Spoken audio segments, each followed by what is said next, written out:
आज 17 फरवरी 2026 को साल का पहला सूर्य ग्रहण लग रहा है, जो भारतीय समय के मुताबिक दोपहर 3:26 पर शुरू होकर शाम 7:57 पर खत्म होगा।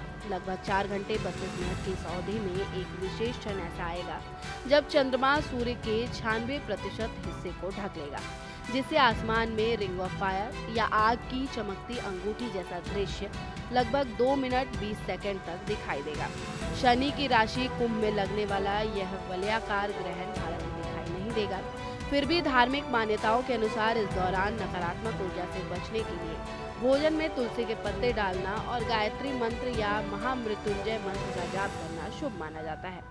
यह ग्रहण मुख्य रूप से दक्षिण Africa, Zimbabwe, Zambia, Tanzania, Mauritius, Antarctica और दक्षिण अमेरिका के कुछ हिस्से जैसे अर्जेंटीना और चिली में दिखाई देगा। जहां ग्रहण दिखाई देता है वहीं उसका धार्मिक प्रभाव माना जाता है, इसलिए भारत में इस ग्रहण का सूतक काल मान्य नहीं होगा। मंदिरों के पट बंद नहीं होंगे, सामान्य दिनचर्या चलती रहेंगी, खाने पीने पर भी कोई पाबंदी नहीं है। गर्भवती महिलाओं को भी चिंता करने की जरूरत नहीं है। ज्योतिषाचार्यों का कहना है कि चूंकि यह ग्रहण भारत में दृश्य नहीं है, इसलिए यहाँ विशेष नियमों का पालन आवश्यक नहीं है। वहीं वैज्ञानिकों का कहना है कि ग्रहण पूरी तरह प्राकृतिक और पूर्व निर्धारित खगोलीय घटना है, जिसका सीधा दुष्प्रभाव नहीं होता। ज्योतिष के नजर से देखें तो यह ग्रहण कुंभ राशि और धनिष्ठा नक्षत्र में लग रहा है। ग्रहण के समय मिथुन लग्न रहने की बात कही जा रही है। कुछ ज्योतिषीय गणनाओं के अनुसार अष्टम भाव में मंगल और नवम भाव में सूर्य, चंद्रमा और राहु के युति से ग्रहण योग बन रहा है। मिथुन लग्न का संबंध संचार और मीडिया से माना जाता है, इसलिए कुछ विशेषज्ञों का अनुमान है कि इस दौरान मोबाइल नेटवर्क, इंटरनेट, सैटेलाइट या ड्रोन तकनीक से जुड़ी अस्थायी तकनीकी बाधाएं देखने को मिल सकती हैं। हालांकि इसे केवल संभावित ज्योतिषीय आकलन ही माना जा रहा है। भारत की कुंडली के अनुसार अगर दशम भाव प्रभावित होता है तो शासन और नीतियों से जुड़ी मुद्दे चर्चा में आ सकते हैं, लेकिन इन बातों को निश्चित भविष्यवाणी नहीं बल्कि परंपरागत मान्यताओं के रूप में देखा जाना चाहिए। वैज्ञानिक दृष्टि से सूर्य ग्रहण तब होता है जब सूर्य, चंद्रमा और पृथ्वी एक सीध में आ जाते हैं और चंद्रमा सूर्य और पृथ्वी के बीच आ जाता है। चंद्रमा की छाया जहां पड़ती है वहां सूर्य की रोशनी कुछ समय के लिए रुक जाती है और ग्रहण दिखाई देता है। यह पूरी तरह खगोलीय घटना पर आधारित घटना है।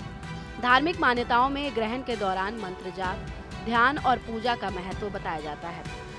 ग्रहण समाप्त होने के बाद स्नान और दान को शुभ माना जाता है। हालांकि वैज्ञानिक रूप से भोजन न करना या वातावरण में बदलाव जैसी बातों का कोई ठोस प्रमाण नहीं है, इसलिए इसे व्यक्तिगत आस्था से जुड़ा विषय माना जाता है। कुल मिलाकर यह सूर्य ग्रहण भारत में दिखाई नहीं देगा, इसलिए यहाँ किसी विशेष सावधानी की आवश्यकता नहीं है। लेकिन जिन देशों में यह दृश्य दिखेगा वहाँ लोग सुरक्षित तरीके से विशेष चश्मे के जरिए इसे देख सकते हैं। ज्योतिष के अनुसार कुछ राशियों को निर्णय लेने में थोड़ी सावधानी बरतने की सलाह दी जा रही है।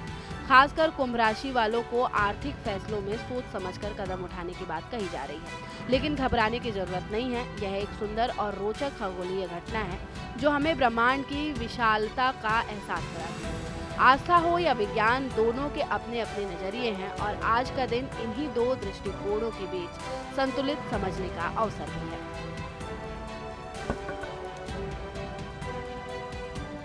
आपके मोबाइल पर तुरंत आएगी ब्रेकिंग न्यूज। स्क्रीन पर सबसे पहले दिखेगी बड़ी खबर।